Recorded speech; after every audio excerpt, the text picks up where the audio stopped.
بسم اللہ الرحمن الرحیم۔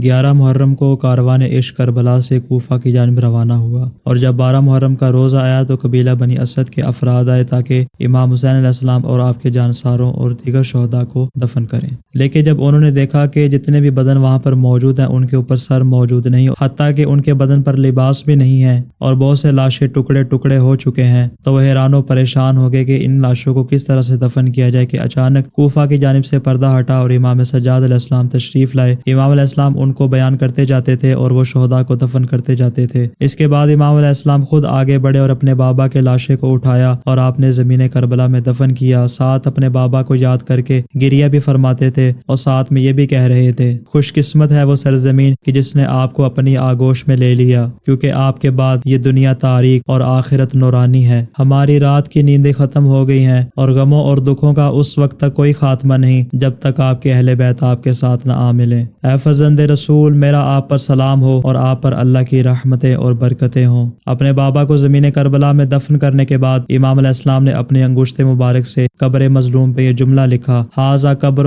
حسین ابن علی الذی قتلوہ عطشانا غریبا۔ یہ حسین ابن علی کی قبر ہے کہ جسے لوگوں نے عالم غربت میں پیاسا شہید کر دیا۔ اس کے بعد امام علیہ السلام نے اپنے بھائی علی اکبر کو اپنے بابا کے قدموں کی جانب دفن کیا، اور دیگر شہداء اہل بیت کی امام علیہ السلام کی قبر کے اطراف میں قبریں بنائیں۔ پھر امام علیہ السلام قبیلہ بنی اسد کو اپنے ساتھ لے کر درہ القمہ کی جانب چلے، اور وہاں پہ ایک لاشا موجود تھا جو کہ آپ کے چچا عباس کا لاشا تھا۔ چنانچہ آپ نے مولا عباس کے لاشے کو اٹھایا جو کہ تلواروں سے ٹکڑے ٹکڑے ہو چکا تھا۔ آپ نے اپنے چچا پر بہت شدید گریہ کیا اور ساتھ میں فرمایا، اے بنی ہاشم کے چاند، آپ کے بعد اس زندگی پر خاک ہے، اور میری طرف سے آپ شہید راہ خدا پر سلام ہو اور اللہ کی رحمتیں اور برکتیں ہوں۔ اس کے بعد قبیلہ بنی اسد کے لوگوں نے امام علیہ السلام کے اصحاب کو ایک جگہ پر دفن کیا، البتہ جناب حبیب ابن مظاہر کو امام حسین علیہ السلام کی قبر مبارک کے نزدیک دفن کیا۔ اس کی 2 وجوہات تھیں، ایک وجہ تو یہ تھی کہ وہ اپنے قبیلے اور قوم کے سید و سردار تھے، اور دوسری وجہ یہ تھی کہ ان کو امام حسین علیہ السلام کے نزدیک ایک خاص مرتبہ اور مقام حاصل تھا۔ اس بنا پر امام سجاد نے ان کو مولا حسین کے پاس دفن فرمایا۔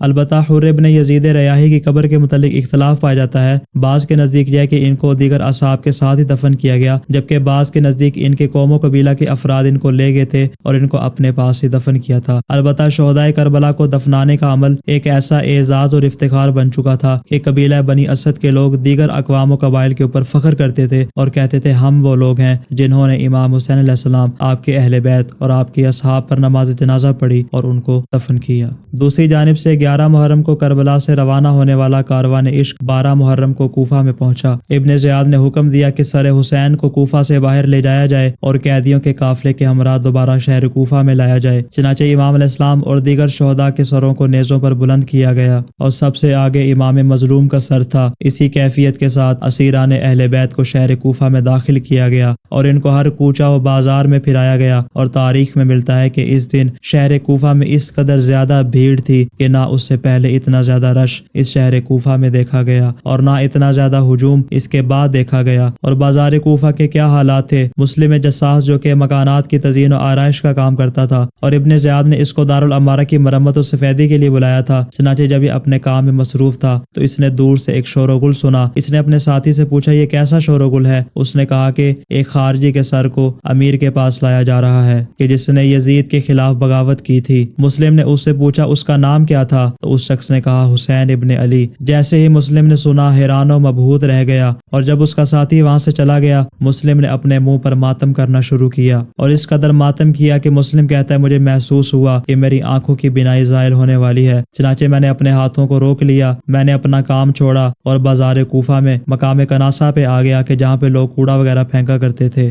ابھی تھوڑی ہی دیر گزری تھی کہ میں نے دیکھا کہ 40 اونٹوں پر رسول خدا کے حرم کو سوار کیا گیا ہے، اور ایک اونٹ پر امام سجاد علیہ السلام سوار تھے کہ جن کے گلے میں توق ہونے کی وجہ سے خون جاری تھا۔ امام علیہ السلام شدید گریہ کر رہے تھے اور ساتھ میں ارشاد فرما رہے تھے، اے بد کردار امت، کبھی بھی تمہارے گھروں پر بارش نہ برسے۔ اے وہ امت کہ جس نے ہمارے بارے میں ہمارے نانا رسول خدا کا پاس بھی نہ رکھا، اگر قیامت کے دن ہم اور رسول خدا اکٹھے ہوئے تو تم بھلا ان کو کیا جواب دو گے؟ تم نے ہمیں بے پالانوں اونٹوں پر سوار کیا، گویا کہ ہم وہ لوگ ہیں ہی نہیں کہ جنہوں نے تمہارے دین کی بنیادوں کو محکم کیا۔ اے بنی امیہ، تم لوگ ہمارے اوپر ڈھائے جانے والے مصائب سے واقف ہو، مگر پھر بھی ہماری فریاد کو نہیں سن رہے، اور ہماری اسیری پر خوش ہو کر تم تالیاں بجا رہے ہو اور ہمیں روئے زمین کے مختلف علاقوں میں پھرا رہے ہو۔ تمہارا برا ہو، کیا رسول خدا ہمارے نانا نہیں تھے؟ کیا انہوں نے دنیا کو گمراہی سے نجات دلا کر انہیں ہدایت کا رستہ نہیں بتایا؟ اے واقعہ کربلا، تو نے مجھے غمگین کر کے چھوڑا ہے، اور خدا بدکار لوگوں کے چہرے سے پردہ ہٹا کر ان کو ذلیل و رسوا کرے گا۔ مسلم کہتا ہے کہ میں نے کوفیوں کو دیکھا کہ وہ بچوں کی جانب روٹیاں اور کھجوریں پھینک رہے ہیں، اور ان لوگوں کا عمل جب بی بی ام کلثوم نے دیکھا تو آپ نے آواز دے کر کہا، اے اہل کوفہ، ہم آل محمد ہیں اور ہمارے اوپر صدقہ حرام ہے۔ یہ کہہ کر بی بی ان کھجوروں اور روٹیوں کو واپس پھینک رہی تھی۔ اس کے بعد بی بی نے آواز دے کر کہا، اے کوفہ والو، تم نے ہمارے مردوں کو قتل کر دیا، اور خدا ہی بروز قیامت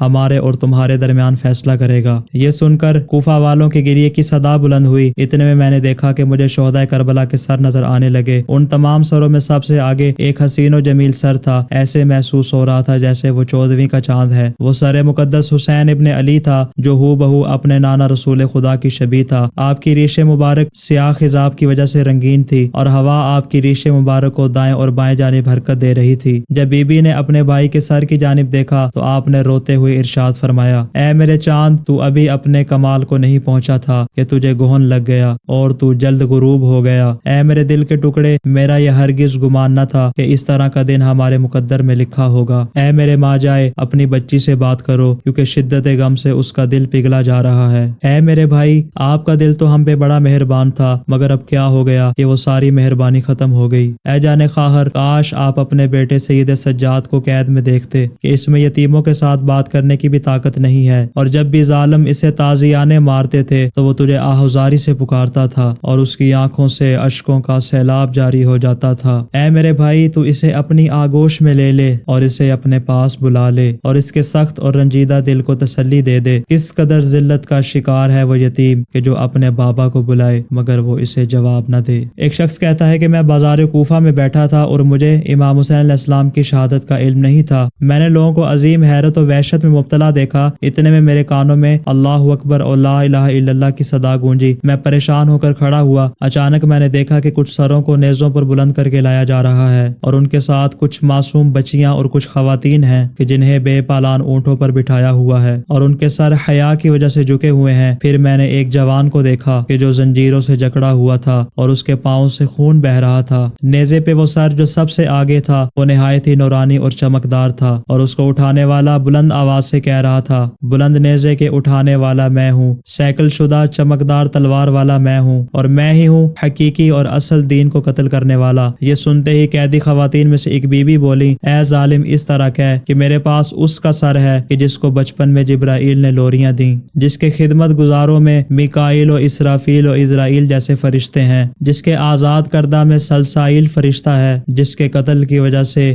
رب جلیل کا عرش کانپ اٹھا۔ خدا تجھ پر لعنت کرے۔ یوں کہ میں محمد مصطفیٰ، علی مرتضیٰ، فاطمہ زہرا اور حسن مجتبیٰ کا قاتل ہوں، اور میں تمام ائمہ ہدی، ملائکہ سما اور تمام انبیاء و اوصیاء کا قاتل ہوں۔ السلام علی الحسین وعلی علی ابن الحسین وعلی اولاد الحسین وعلی اصحاب الحسین۔